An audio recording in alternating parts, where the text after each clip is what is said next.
Yes, sir.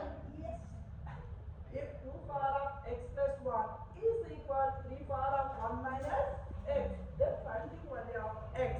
They are asking which one? X is equal. Very simple. This is 2 power of x plus 1 is equal to 3 power of 1 minus x. 3 power of 1 minus x. It is looking like a to the power of m plus n and a to the power of m minus n. Very simple. A to the power of m and a to the power of n. Here, a to the power of m, a to the power of minus n. You know, a power of m by a power of n. A power of n. It is looking like a inverse is equal to 1 by a.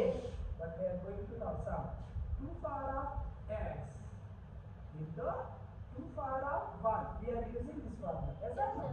Base 2. It is clear. Next one we said 3 power of 1 into 3 power of minus x.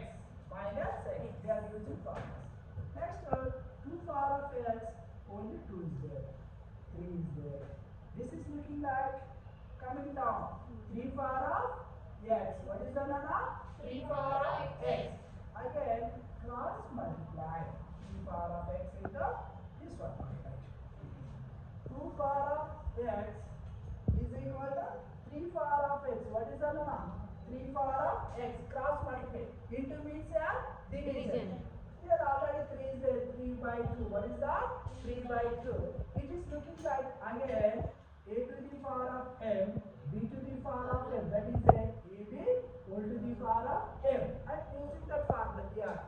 2 into 3 power x. 3 by 2. What is that? 3 by 2. 2 3 are 6 power x. 3 by 2. Here apply both sides log. What is the number? Log 6 power of x. Log 3 by 2. What is that? 3 by 2. You know here log a to the power of x power of m. M log a power of x. Here using same method. X log 6 is equal to log 3 by 2. What is that? 3 by 2. We want x is equal log 3 by 2 by how much that is that? Log 6. What is that Nana? Log 6. This is your answer. X is equal to log 2 by 3 by log 6. What is that? Log 6. This is final answer.